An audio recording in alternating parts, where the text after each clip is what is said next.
Have you ever had an uncomfortable feeling where you immediately pushed it away? Or maybe you thought to yourself, stop overreacting, it's not that big of a deal. Or maybe you got yourself really busy so you wouldn't have to think about it or feel anything. When people disregard their feelings or when they're ignoring their feelings, a lot of people tend to think that something is wrong with them or that they're broken or cold inside. But really, the opposite is true. If you ignore your feelings, your system is actually working exactly how it was designed. There isn't anything wrong with you. What happened is, at some point you learned that it wasn't safe to feel. Today I'm going to share a few reasons of why you may be ignoring your feelings. And I'm also going to talk about a few ways that you can learn to feel again in a way that is safe and approachable and kind. We live in a feelings avoidant world where thinking and reasoning are prioritized above feeling and emotions. And there's constant pressure that we face to always be in action mode, go, go, go, to be outside of our bodies and in our heads because we have personal commitments maybe, or commitments with our work or with relationships, pressure to act and take action. And then if we have to make a decision that's best for us, it can be difficult to connect to your desire because that will require knowing what your desires are, paying attention to what lights you up. And if you're a parent, say you're a parent with a child that has big feelings, it can be a struggle at times to treat their feelings as big to them, to validate those feelings in that way, because when you have big feelings, you walk away from them. You learn to turn away from them. Or if you're in a relationship and your partner just wants to tell me how you feel, I want to know what's on the inside, and you tense up, you might freeze because you learned that it wasn't safe to pay any attention to that. I'm not here to shame you for not recognizing that part of yourself or not knowing yourself in that way. Chances are you've probably been hard enough on yourself in that area. I'm here to shed light on what's actually happening and why it's happening, and then show you some ways to take care of yourself. One common pattern that I see with my clients for why they shut off or they disregard their feelings is because they learned that if they express themselves and how they're truly feeling, it comes at a cost. And they've had too many repeated experiences of saying what they think, taking their feelings seriously just for a moment, and the price they paid was too high. So maybe you learned, you experience when you express your sadness, you get rejected, or you feel like you're made to feel like you're too much of a burden. Or when you expressed how you really felt, it caused a conflict in your family. Or maybe you experienced rejection for saying how you really feel. No one wants to hear that. People invalidated you. Maybe people were scared of your feelings. Maybe you became emotional or became upset. And if you were young, even still, they treated your feelings like they were something aggressive or scary or dangerous. Or maybe you didn't want to experience losing a connection with someone. They would distance themselves from you because you were too much or you were labeled as being too sensitive. So if you repeatedly experienced things like this from just expressing how you felt, saying, or expressing maybe some tears or any sign of weakness, if you experienced any invalidation or even punishment for saying and expressing how you felt, then your brain and your nervous system learned, you know what? It's safer to just not go there. It's better to just keep these things to myself, because if I don't, you're going to repeatedly experience and be exposed to that invalidation, that rejection, that dismissal. And so to protect you from that hurt, from that harm, your brain learned, let's shut that down early. Phrases you may have heard could be, stop crying. Don't be so dramatic. You're so sensitive. You always take things so seriously. Or maybe you were raised in a very strict or religious home and all of your negative feelings were attributed to the devil. And so you heard, don't let the devil steal your joy, or God likes happy children. And so no matter the intention of those statements, it teaches you that your feelings don't really matter and that the divine doesn't care about your feelings. And it now moralizes things like fear or sadness when really it's just what's naturally coming up for you, not something to be judged. And that then shapes how you relate to negative emotions as you become an adult and as you grow up. And again, because your brain just wants to protect you and keep you safe, it's better to avoid the things that cause people around you to say those phrases in the first place. Just avoid the feelings altogether. Don't express them, keep them to yourself, dismiss them, and no one's gonna call you sensitive. No one's gonna invalidate you by saying that don't let the devil steal your joy, or it's better to be a happy little girl or a good little boy. You don't want to feel those feelings. You don't want to hear that. So better to just tuck the feelings away. So another reason why I see people disregarding their feelings, ignoring their feelings, is because they were raised to be the strong one, the dependable one. No time to be sad, no time for your own feelings. People are depending on you. And so maybe you were valued for being the responsible one, the problem solver, the fixer, the one who needed to stay calm. And then sometimes on top of that, you're also dependent upon for the emotional responsibility. If the family's feeling anxious, it was up to you to center how they're feeling and put your own feelings to the back burner. You weren't seen as a unique individual with your own interests and needs and talents and opinions. No, you had to put that aside and be there for your sibling, for your mother, for your father. This is very common in family dynamics, and it carries into adulthood where one person is responsible for the emotional temperature of the family. One person is to absorb the chaos and the anxiety to make sure that everyone's feeling okay. The one major problem with that is that you have to sacrifice your own needs. And if this pattern began for you in childhood, and it almost always does for everyone who experiences this pattern, then you learn that because your needs and your emotions are dismissed, you learn that any sign of looking at yourself or paying attention to yourself or taking yourself seriously or speaking up, it's viewed as selfish. And this is a protective pattern that you internalize and then carry into adulthood. And what ends up happening is we get trapped in this painful cycle with different people who value us for what we do, for the space that we hold, for the solutions that we bring, versus our genuine expression of who we are and what we're feeling. And it's like who we are and our needs, our interests, it's not enough. We can't just be. And that's really difficult. If this has been your experience where you ignore your feelings and shut down when big feelings come up, I want you to know that you're in very good company. This is a very common lived experience for a lot of people. And I hope you can see that it's actually a part of a perfect and brilliantly functioning nervous system, and including your mind and your body. Because why would your mind and your body, why would your system continue to expose you to something that could cause you harm? You know, if there was a street that you knew had a giant pothole on it, you would avoid it, wouldn't you? You wouldn't risk tearing up your car and the added expenses it would bring for you.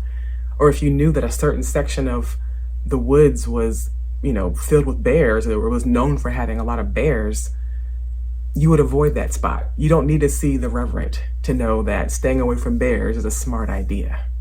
Your mind works the same way. If all of the data points to, if I express my feelings, I'm going to be rejected.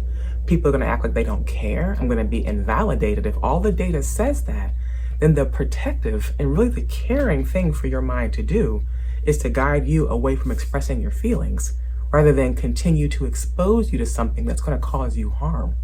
The one thing that our systems don't take into account, and really they can't take into account at an early age, is that your family, your school, your religious environment, the place where you grew up, does not contain all of the people that there are. And that there actually are people out there who already show up caring about your feelings or are willing to learn. As a kid, the people in your immediate environment, they are your entire sky. You don't even know that other people exist, that other kinds of people are out there. And because you've had the repeated experience of shutting down your feelings to protect yourself, you also don't know what it feels like to be around people who are safe and who already show up wanting to know genuinely who you are.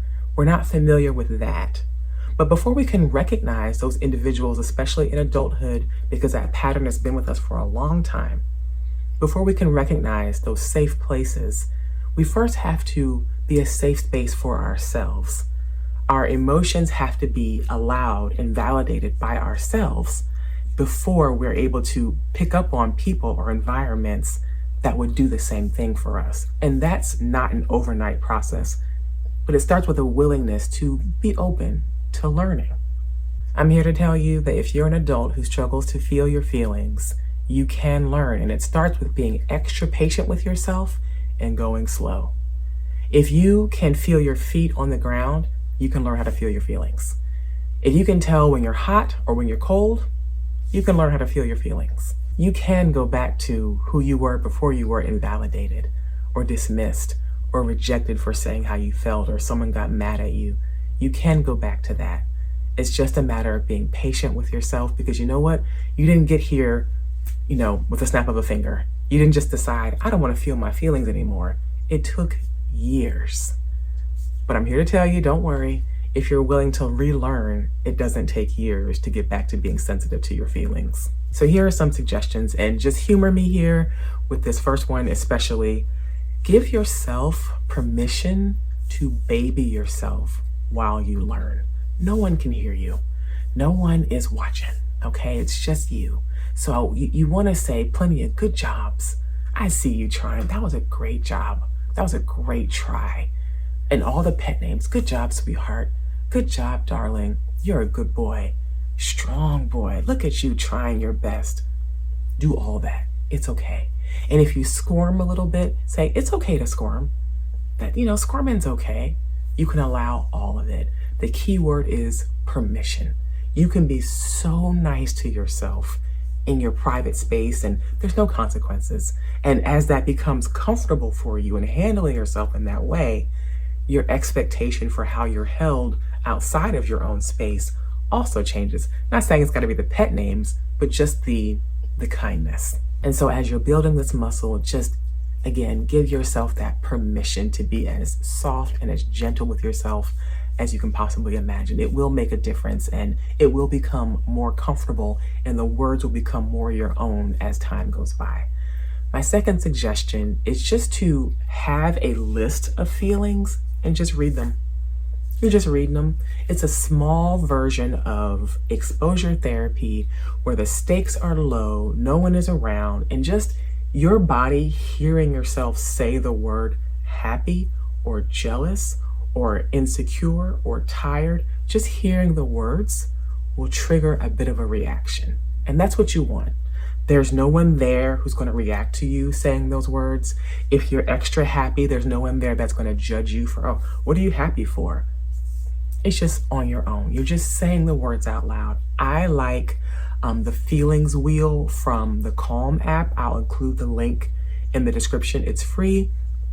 And you just read from the center on out each section.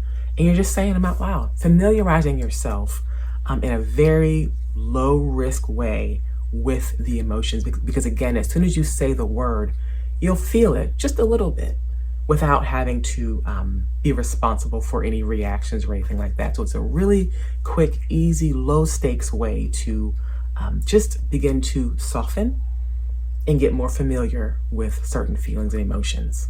Another suggestion is to review my 2-part series on how to feel your feelings, because at the end of both of those videos, I include an exercise to help people feel comfortable again with feeling their feelings. And so at the end of part 1, it's a very entry-level, approachable exercise that I walk you through with seeing what it's like to feel certain emotions in your body. Not really heavy emotions, just some introductory ones I introduce you to. And then at the end of part 2, it's a little bit more complex. It's 6 or 7 minutes long, an exercise that I do, but it's really effective. And I walk you through step by step exactly how to do it. So they're both very approachable. They're both very doable. And with all of my videos, they're all chaptered. I prefer chaptered YouTube videos, and so I made mine chaptered. And so if you wanted to just skip straight to the exercise on both, you have that option. The instructions are right before. And even though I think all of the video would be useful and informative for you, if you wanted to just get to the exercise, you have that option. And then so my last and fourth suggestion would be to add a little bit of structure to this process, that you are learning to develop the ability to feel your feelings in a kind and gentle way. Add some structure by committing to, say, 30 days of taking 10 minutes a day or 5 minutes a day to read through the feelings wheel, or to 30 days of doing the exercise at the end of part 2 of my Feeling Your Feelings video series. And see how you do. See how it feels. Maybe take a journal and journal at the end of each one and just ask one little prompt and say, how do I feel and what am I thinking at the end of doing it today? Or after today's practice, how do I feel and what are my thoughts? And just write them down. Unbiased, no judgment, no shame. And that way you can see the progression from week 1, week 2, at the end of the 30 days and see how it's impacted you. I guarantee you, once you begin starting to strengthen this muscle again, during your practice time, you're building that muscle, but when you're out in the wild, you'll notice that you're more sensitive to your thoughts, your standards, your boundaries, your needs, your emotions, and that's just the beginning. So if you've spent years ignoring your feelings and shutting them down, I want you to know that doesn't mean that you're broken. It means that your system adapted and is functioning exactly how it's supposed to, protecting you from harm. And that learning to feel your feelings again can be done in a way that is gentle and doable. If this resonated with you, I do recommend going back to check out that series on how to feel your feelings. Again, the link's in the description. And I hope that this message stays with you to bring you insight and comfort throughout your week. Thank you so much for joining me, and I'll see you next time.